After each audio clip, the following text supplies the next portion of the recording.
warahmatullahi wabarakatuh. Alhamdulillah wassalatu wassalamu ala Rasulillah wa ala alihi wa sahbihi wa man tabi'ahu wa mawala.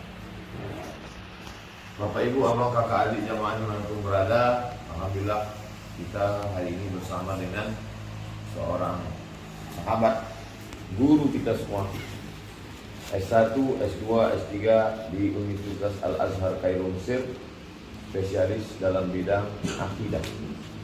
Kebetulan yang mau kita bahas ini adalah terkait tentang salah satu dari permasalahan akidah. Sebelumnya kita sapa. Assalamualaikum warahmatullahi wabarakatuh. Apa kabar Ustaz? Ustaz Dr. Andri Fatmi. Mudah-mudahan Ustaz sehat. Amin. Masalah yang ingin kita tanyakan banyak beredar di medsos terkait tentang pembahasan wahdatul wujud. Apa makna, apa yang dimaksud? Wa ma adraka ma wahdatul wujud. Ya.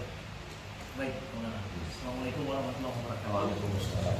Alhamdulillah rabbil alamin. Allahumma shalli wa sallim wa barik ala sayyidina Muhammadin wa ala alihi wasallam wa ba'du. Yang kita muliakan Tuan Guru Ustaz Abdul Somad, barakallahu fikum.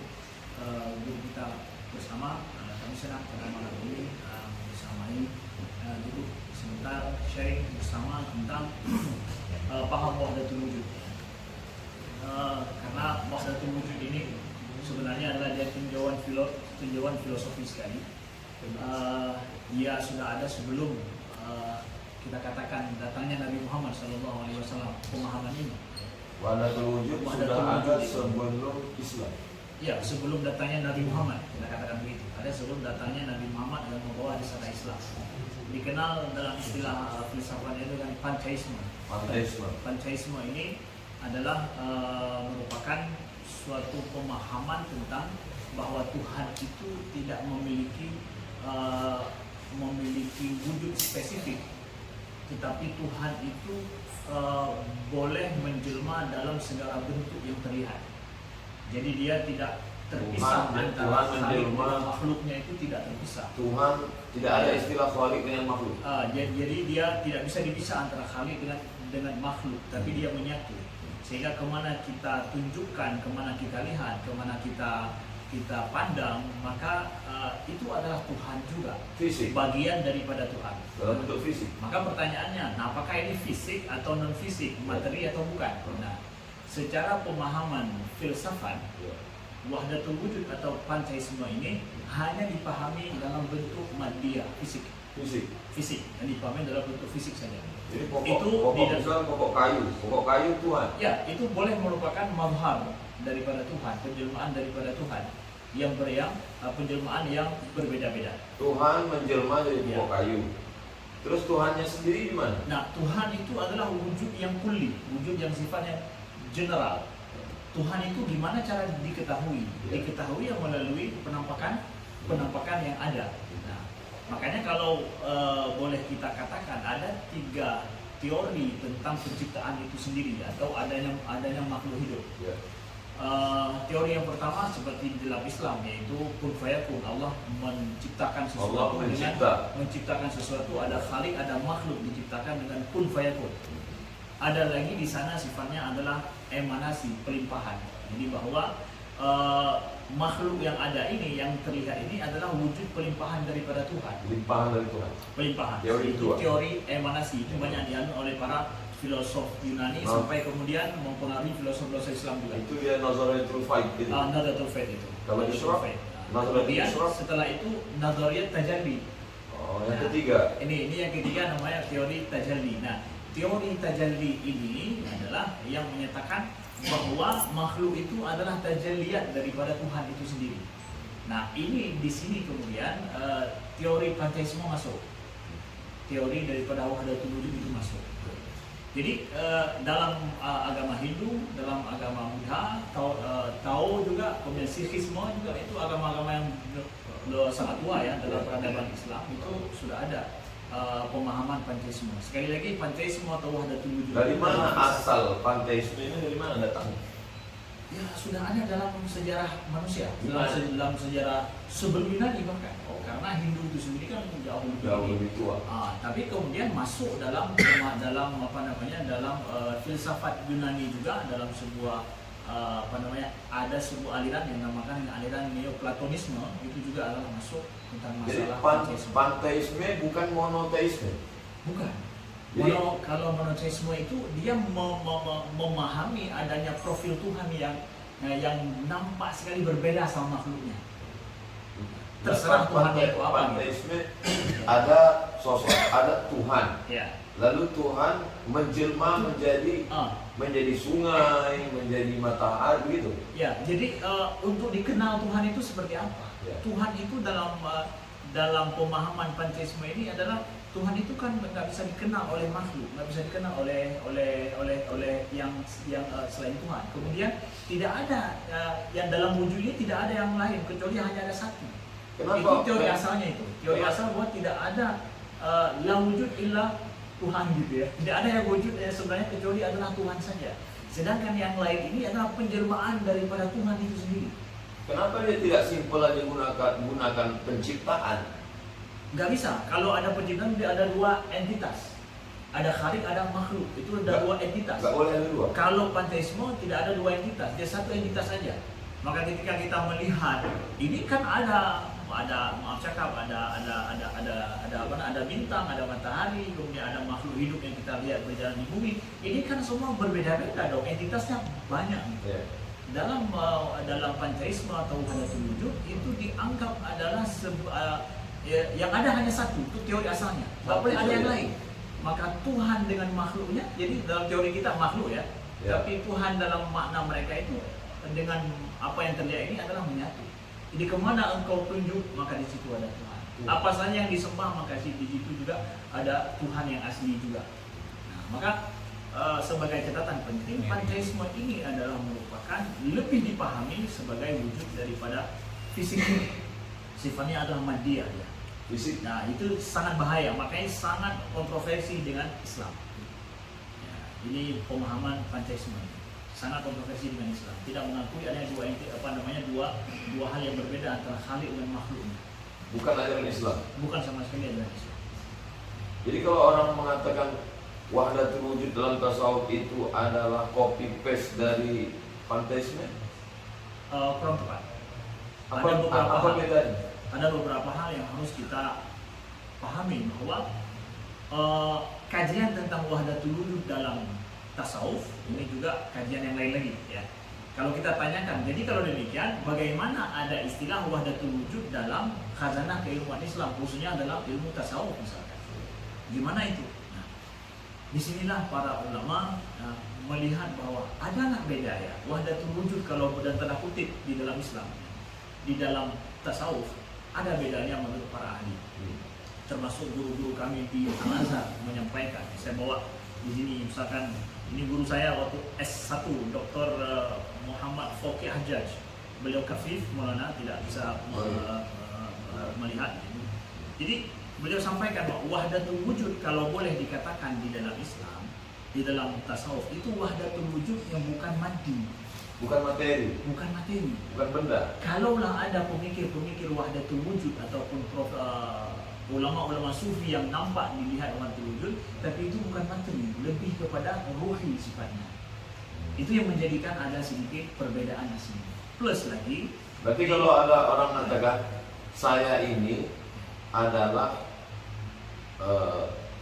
darah saya, daging saya, itu Tuhan, berarti panteisme. Kalau sampai orang awam memahami itu physically, materi itu mengarah kepada panteisme dan itu menyesatkan orang. Bedanya kalau yang wahdatul wujud, yang tasawuf, dia bukan physically, bukan benda, bukan materi, ruhani, bukan materi, dan nggak bisa dibayangkan itu sebagai wujud daripada materi. Jadi kalau ada orang yang kemudian menyampaikan pemahaman oplosan, iya oplosan, KW-nya itulah, KW. ataupun rusak, hasilnya yang salah cetak. Dan kalau itu dinisbatkan kepada Ibnu Arabi, bohong. Berarti dia tidak begitu memahami tentang masalah teori ataupun pemikiran daripada Ibnu Arabi itu sendiri. Yang satu maddi, yang satu ruhi. Yang satu sifatnya adalah ruhi, jauh daripada maddiyah. Kalau yang ruhi gimana? Nah, kalau yang ruhi kita dapatkan dalam pemikiran ulama tasawuf. Ini kajiannya memang dalam ulama tasawuf, kalau kita boleh sampaikan, masuknya pemahaman yang mengarah kepada wahdatul wujud itu setelah abad ke-6 Hijriah. Abad ke-6 Hijriah. Ba'dal Ghazali. Ba'dal Ghazali. Nah, sahih, betul. Ba'dal Ghazali hatta digayat sampai kepada abad ke-9. Sebelum itu mereka tidak pernah cerita tentang itu. Nah, untuk dilihat kecenderungan kepada wahdatul wujud sebelum itu, apakah ada? Mengarah ada, tetapi mereka tidak bisa dibaca sebagai wahdatul wujud seperti yang mengarah kepada nampak wahdatul wujud secara pasti. Seperti misalkan Imam Junaid Al-Baghdadi. Imam Junaid Al-Baghdadi kita tahu siapa beliau. Kemudian Imam Sahal Tusturi, kemudian Zunnun Masri. Itu adalah minal fatahil awal, kalau boleh kita katakan, kan abad 34. Yang pertama, yang mereka menjadi rujukan. Nah, tentang masalah kita ketahui, kalau boleh kita melirik kepada pemahaman pendapat mereka, ada enggak ya dari pemikiran mereka dalam tasawuf yang mengarah kepada wahdatul wujud? Kalau kita melihat, nampaknya ada, tetapi nggak bisa kita tasrih betul demikian. Dari mana dimulainya? Dimulai adalah dari tentang fana. Ada nazariyat tentang masalah fana dalam ilmu tasawuf, ada wahdah. Di sini dimulai dari pembahasan ulama tasawuf termasuk Imam Junaid tentang menafsirkan tauhid itu sendiri.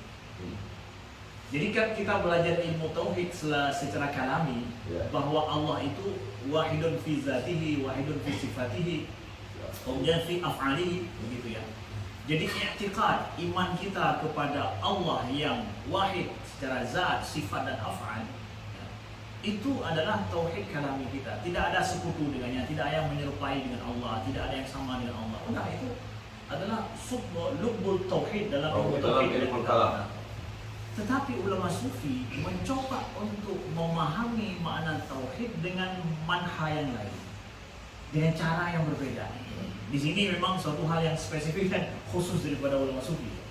Mereka mencoba memahami dengan bahwa secara akal nggak bisa kita memahami tauhid secara akal, tapi dengan cara apa? Secara zuhud dan tajribah, pengalaman rohani. Riyadhah. Jadi dia menemukan tauhid itu pengalaman spiritual. Spiritual ya. Ya, jadi mencoba untuk memaknakan tauhid dengan makna yang spiritual, dengan makna tajribah ruhiyah mereka. Apa temuan mereka dalam spiritualnya? Nah, dalam spiritual ini mereka mendapatkan bahwa Allah itu, tauhid yang benar itu pada saat seseorang itu mampu untuk bersifat dengan sifat Allah dan melihat kepada bahwa tidak ada di dunia yang ada selain hanya Allah saja, sampai dirinya juga tidak ada. Seperti kata Zunnun Al-Masri, siapa saja yang dia mengetahui Tuhannya, semakin dia ingkar terhadap zatnya. Semakin dia tahu siapa Tuhan, semakin dia ingkar terhadap dirinya. Saat itu dia berada di dalam tingkat tauhid, mereka ingin dalam tingkat fananya dirinya, hilangnya dirinya, dan dia mengakui hanya Tuhan Allah saja yang ada. Ini kan cara lain memandang kepada tauhid. Ulama tauhid secara kalami tidak ada ngomong seperti itu. Tidak ada sifatnya pengingkaran terhadap zat, tapi lebih kepada memastikan wahdaniyatullah, tidak ada permisalan dan ada sekutu baginya. Tapi ulama ini, tasawuf mencoba dengan cara yang berbeda, mengingkari zatnya sendiri, merasa hilang zatnya sendiri, dan kesalahan melihat hanya kepada Allah, dan syuhud hanya pada Allah.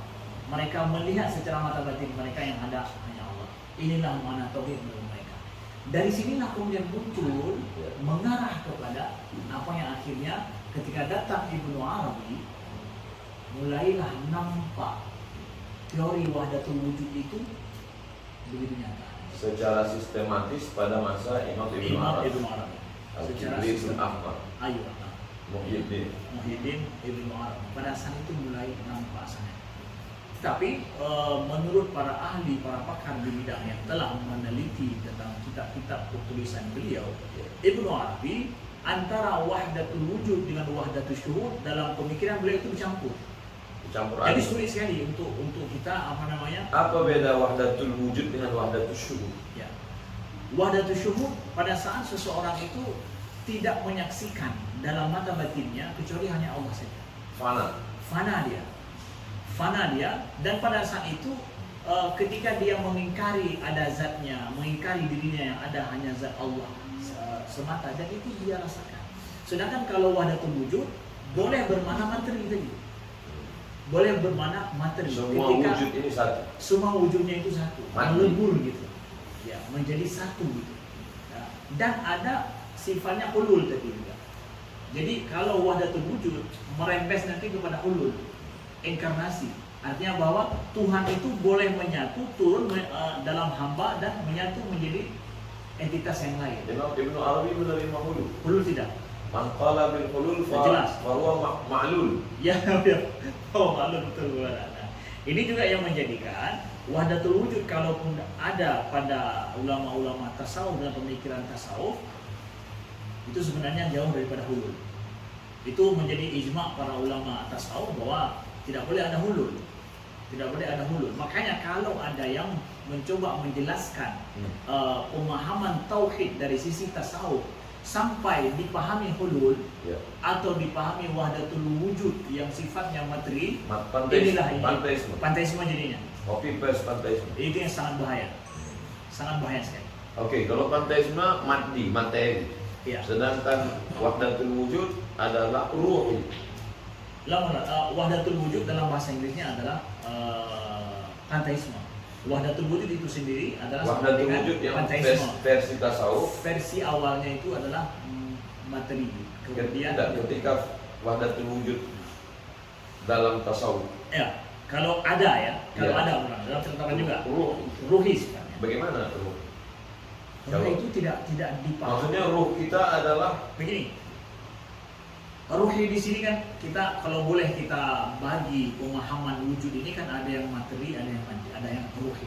Nah, menurut Islam begitu, ada yang sifatnya ruhi, lain berbeda dengan materi. Segala sesuatu pemikiran yang tidak dipahami materi kita katakan sifatnya ruhi. Jadi itu maksud daripada ruhi kita katakan. Jadi panteisme ataupun wahdatul wujud yang tidak merembes kepada pemahaman materi itu sendiri. Jadi ketika seorang hamba dia menyatu, merasa dirinya menyatu dengan Tuhan, kemudian dia menyaksikan hanya Tuhan yang ada. Dalam hal ini dia mengakui hanya Allah Tuhan yang satu. Allah kan bukan materi. Jadi kalau begitu kalau kita katakan ini wahdatul wujud, maka ini kan bukan materi. Wahdatul syuhud. Jadinya boleh dikatakan wahdatul syuhud begitu. Nah, makanya penyaksian dia. Makanya para ulama yang membela Ibnu Arabi mengatakan itu bukan wahdatul wujud pemikiran beliau, tapi wahdatul syuhud. Sampai Imam Suyuti membela Tanbihul Ghabi. Betul, ya. Makanya yang kita khawatirkan apa? Mereka yang membahas pemikiran Ibnu Arabi atau mengambil tauhid disangka Ibnu Arabi padahal sebenarnya panteisme. Padahal panteisme atau salah paham. Iya. Karena kalau ditelusuri itu kan proses dia sampai kepada fana itu kan setelah dia Allah yang betul mana. Itu yang perlu juga melihatnya harus kita sampaikan. Ini baru tobat kemarin ngaji ma'rifah sudah sampai mengenai langsung udah wahdatul syuhud. Apa yang disebut? Nah, ini yang menjadi permasalahan. Apakah wahdatul syuhud itu bisa dicapai? LC kan 4 tahun dicapai, ya. MA dicapai. Ya. Wahdatul syuhud itu sesuatu yang bisa dicapai. Nah, wahdatul syuhud itu kalau kita lihat menurut Abdul Karim Al-Jili, menurut pemikiran beliau juga yang meneruskan pemikiran Ibnu Arabi secara lebih sistematis ya. Bukan wahdatul wujud kita katakan, wahdatul syuhud itu. Ya. Wahdatul syuhud itu anugerah daripada Allah. Mau hibah kepada siapa? Kepada siapapun. Itu anugerah daripada Allah. Ya, ini fadlun min karamih kata. Ya, semua orang dapat. Ya, semua. yang fadlun daripada Jadi kalau ada orang yang ngajar di YouTube begitu mudahnya, ya. berarti bukan wahdatus syuhud. Apa standar orang sudah sampai ke wahdatus syuhud? Ulama sufi sejak dari awal mengatakan banyak pengalaman batin rohani seseorang itu nggak bisa disampaikan pada orang lain. Bahkan Imam Al-Qushairi sendiri, Ya. beliau Salam syai'in. beliau mengatakan bahwa itu ada rahasia-rahasia mereka yang kadang kita tidak paham, tidak bisa dipahami oleh orang lain. Begitu juga ketika Al-Hallaj Ya. dipermasalahkan oleh para fuqaha pada masa beliau. Abu Mansur. Abu Mansur Al-Hallaj, Imam Junaid kan hidup semasa dengan dia. Ya. Beliau katakan bahwa engkau telah membuka thagrah yang tidak bisa ditutup kecuali dengan kepalamu. Artinya engkau harus dihukum karena apa? Telah membeberkan sesuatu yang sebenarnya tidak bisa Pengalaman spiritual yang mestinya bukan, milik orang lain, tapi milik dia. kalaupun dituliskan, artinya makanya muncul ungkapan kami adalah kaum yang mengharamkan orang untuk memutolaah kitab kami. Karena kitab itu hanya boleh dikaji oleh orang yang sampai. Betul. Betul. Ini yang harus kita pahami dengan betul. Maka ngeri sekali kalau ada yang mencoba menjelaskan tauhid tasawuf ini dari sisi tasawuf falsafi, kalau boleh kita katakan. Ya. Itu kan tinjauan falsafi sebenarnya. Ya. Diajarkan kepada orang awam. Itu rahasia ulama itu. Bahkan ada para ulama yang mengatakan bahwa Ibnu Arabi banyak beliau tidak membeberkan rahasia beliau dalam tulisan beliau supaya orang nggak tahu semua. Utuhima bi ikhfa madhabi. Jadi dituduh beliau itu menyembunyikan mazhab beliau. Demi untuk menjaga itu. Supaya tidak menjadi konsumsi publik. Tidak menjadi konsumsi publik. Fitnah. Menjadi fitnah. Karena itu berarti. Makanya Ibnu Khaldun yang kita tahu betapa beliau sangat objektif dalam membahas masalah ilmu kalam, masalah tasawuf juga ya. Beliau sampaikan dalam mukadimah beliau itu bahwa ini saya bacakan Lona ya supaya lebih pasti, jangan dibilang-bilang nanti mengada-ngada gitu kan. Nggak enak juga begitu.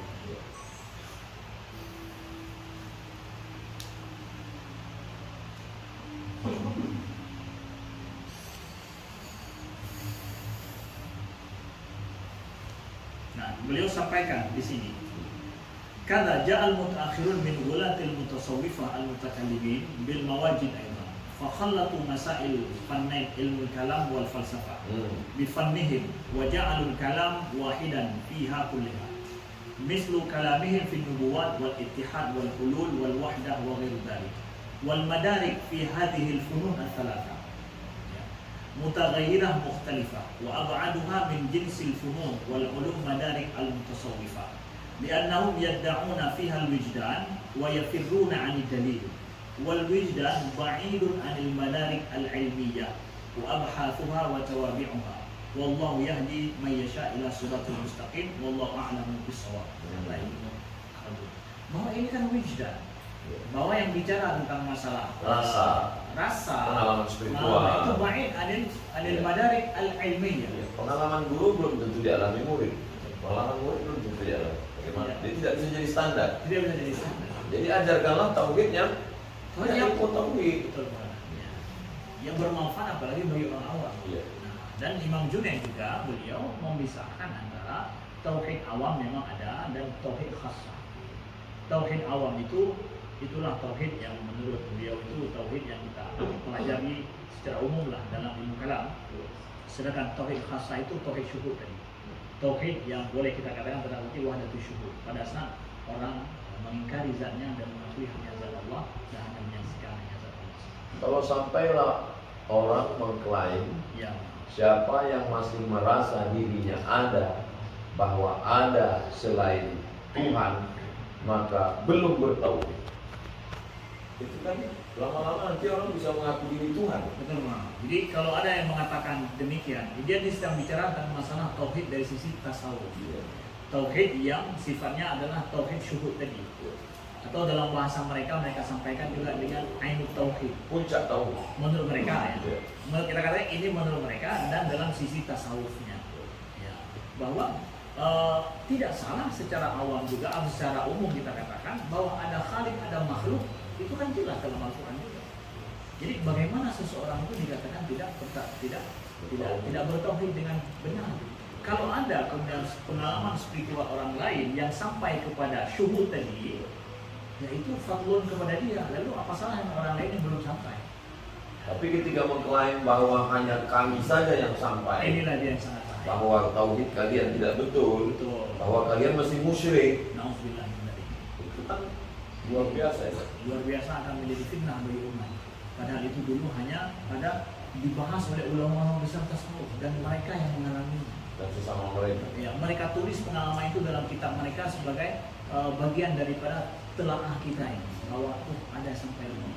Kemudian ada ungkapan Syekh Hamzah Fansuri dalam syair-syairnya mencari Tuhan di Makkah, ternyata terjumpa di dalam rumah. Apakah itu masuk embrio efek itu yang sampai ke Nusantara? Kalau saya tidak salah, Zunnun Al-Masri atau Abu Yazid Al-Bustami, beliau pernah bilang bahwa aku pergi haji, ketika aku pergi haji, aku melihat Ka'bah. Haji pertama. Aku pergi haji kedua, aku melihat Ka'bah wa sahibuha. Kemudian aku haji yang ketiga, aku nggak melihat Ka'bah wa la sahibuha. Jadi kan tingkat Pengalaman rohani. pengalaman rohani. Apa yang dia pandang? Iya, yang dia pandang. Sudah bahasanya dalam tanda kutip dikatakan dengan fana. Beliau sudah sampai ke tahap fana. Jadi kan pengalaman rohani berarti. Sekali pergi haji dapatnya begini. Ya, Kedua begini, ketiga begini. Pengalaman. Pengalaman dan Dan Ka'bahnya itu juga. Itu juga. Itu bukan yang bersifat mandi. Iya, betul. Kan bersifat haji. Gimana mau diajarkan? Gimana mau diajarkan? Terus bagaimana bisa Ibnu Arabi menyusunnya secara sistematis dilanjutkan oleh Abdul Qadir Al-Jili? Ibnu Arabi siapapun ya yang membaca mu'allafat Ibnu Arabi semuanya bingung dan sulit. Tidak ada kita mengatakan saya sudah paham semua pemuda Ibnu Arabi sulit. Dan siapa yang mengatakan bahwa enggak paham dia tentang tulisan-tulisan Ibnu Arabi, maka salah. Banyak dia tidak paham karena wujdani, rohani, sesuatu pengalaman batin yang sulit itu diungkapkan. Kemudian beliau juga mencampurkan dalam pembahasan beliau antara wahdatul syuhud dengan wahdatul wujud. Kalau kita lihat, kemudian banyak ramziyahnya, simbol-simbolnya. Ya, salah seorang bahis di sini, Dr. Abdul Yusuf Zidan, beliau sampaikan bahwa dalam tulisan-tulisan syughulul azhan bi kasratil wujdan. Saking sibuknya pikiran mengalami wujdan itu, sulit mengungkapkannya dengan kata-kata. Betul. Karena rasa ini kan tak bisa diungkapkan. Contohnya begini kita katakan ya. Seorang makan durian, belum pernah dia makan, orang Arab dan asing makan durian.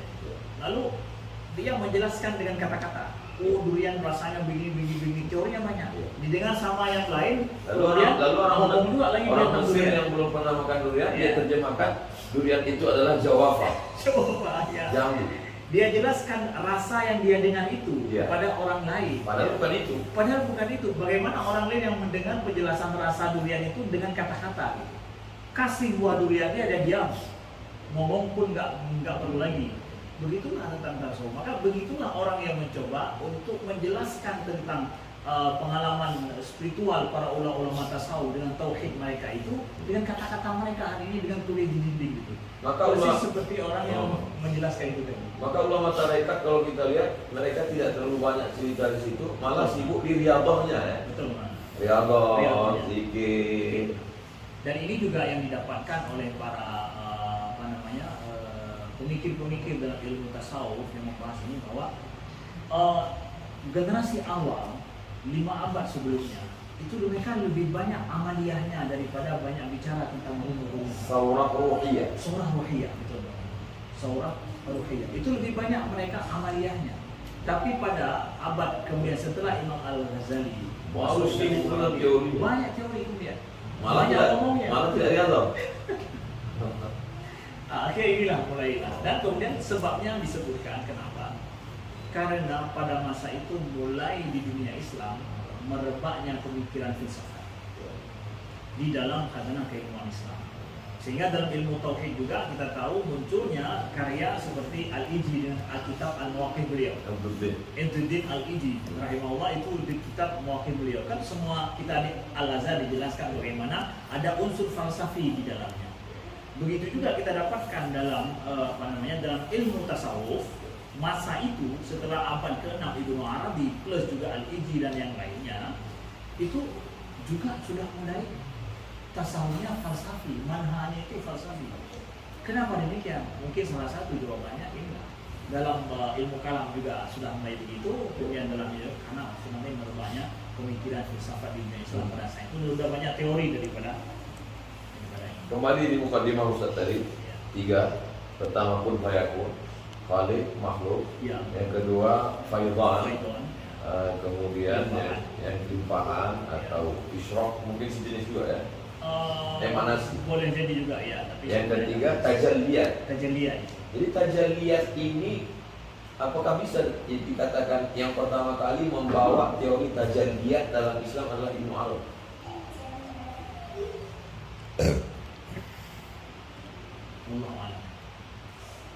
Tapi mempopulerkannya. Tapi mempopulerkan betul. Ibnu Arabi yang mempopulerkan, kemudian ditambah lagi dengan Al-Ijli, Al-Jili, kemudian dengan kitab Insan Kamil. Simpelnya tajalli ini gimana? Simpel. Mudah dipahami. Simpelnya adalah bahwa tajalli. Jadi kalau dalam saya ini adalah tajalli Allah. Ya. Lalu dicari di kamus tajalli, oh berarti dia jelmaan Tuhan. Apa sebenarnya tajalli? Ya. Kenapa muncul teori tajalli ini adalah menurut ulama sufi dalam tasawuf falsafi bahwa zat Allah itu nggak bisa diketahui, nggak bisa diketahui ya. Mengenal Allah dengan sifat dan asma'nya juga tidak akan bisa. Mengenal Allah dengan akal lebih-lebih lagi menurut mereka. Iya. Nah, jadi mengenal Allah dengan akal itu mustahil ya. Zat Allah itu nggak bisa diketahui. Sifat dan asma Allah juga nggak bisa diketahui. Jadi bagaimana Allah itu diketahui? Ya. Nah, inilah kemudian menurut mereka untuk supaya Allah itu diketahui, Tuhan itu diketahui oleh yang lain, maka Tuhan mentajallikan dirinya pada tajalliyat Anda. Lalu diambillah kemudian sebuah hadis yang mungkin ulama ini mengatakan hadis mudhu atau apa lasanat lahu kuntu khadan mafian itu dijadikan sebagai fa khalaqtul khalqa li urif gitu ya. Ya, melegitimasi. Jadi pikirannya sudah duluan ada, hadisnya sudah ada, datang hadisnya belakang. Ini cocok ini. Ya cocok gitu. Jadi kan jadi fitnah bagi orang awam. Ada hadisnya kok, ada dalilnya kok. Tapi sebenarnya ini kan tinjauan falsafah. Filsafat. Masuk dalam. Ya.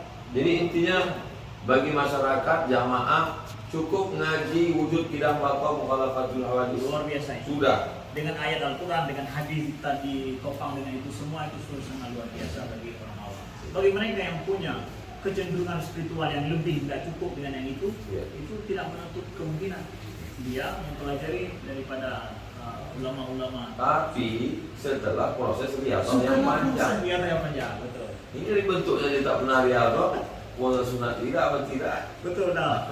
Ini saya ingin terakhir saya ingin sampaikan apa yang dikatakan oleh Al-Lumah Al-Tusi. Ya, awal abad keempat. Ini kitab Al-Lumah ini beliau tulis adalah kritikan beliau terhadap munculnya sekte-sekte mutasawwifah yang melenceng. Munharifah. Jadi kalau ada hari ini orang yang curiga terhadap pemikiran tasawuf, itu nggak salah. Kalau ada yang mencoba mendebat atau mengatakan itu sesat, misalnya itu nggak salah. Kenapa? Dari apa dulu? Sudah ada. Demikian. Otokritik. Nah, saya ingin sampaikan di sini beliau bagus sekali mengatakan baru boleh ngomong atau bicara tentang tasawuf dengan berbagai macam pendapat itu kalau sudah ada 3 syarat ya. Ini Lumah Atusi ini menjadi menjadi rujukan daripada kita di Al-Azhar juga ini menjadi rujukan penting. Pasti saya boleh Mahmud. Nah,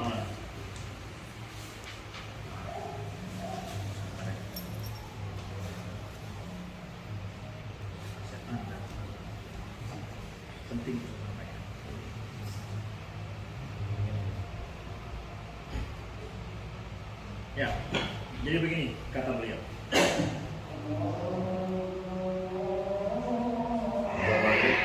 Kita lanjut yang setelah satu. Abang kakak adik jamaah dimanapun berada, kita lanjutkan lagi dialog kita bersama Al-Mukarram Swahibul Fadilah Fadilatul Ustaz Ad-Doktor Amri Fatmi LCMA, mutakhasis dalam bidang akidah S1 S2 S3 Jamiatul Azhar Syarif Bil Qatrah.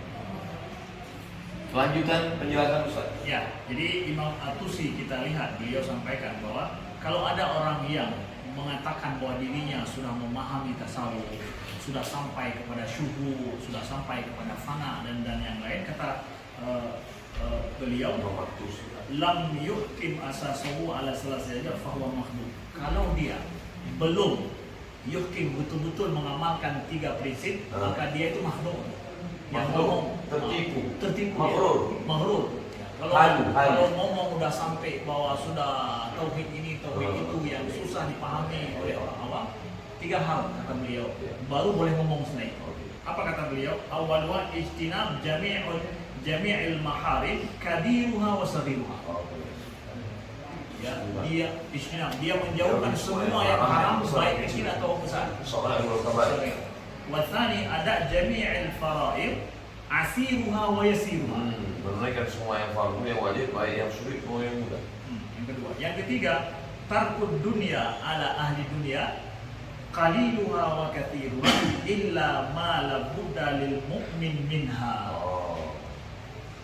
Dia meninggalkan dunia untuk ahli dunia, yang besar atau yang kecil, cuma kecuali yang dia butuhkan saja bagi seorang mukmin untuk hidup. Standar kalau nanti ketemu sama orang yang ngaku sudah naik ke Sidratul Muntaha, sudah fana, sudah syuhud, lihatnya 3 ini. Lihat yang 3 ini. Kalau dia tinggalkan yang haram, dia semuanya yang haram, besar kecil besar. Dilaksanakan yang wajib maupun yang besar yang sulit yang selanjutnya, dan dia meninggalkan dunia hanya mengambil untuk hidup. Itulah orang yang itu boleh. Lalu boleh ngomong. Yang orang sulit. Lalu boleh ngomong tuh.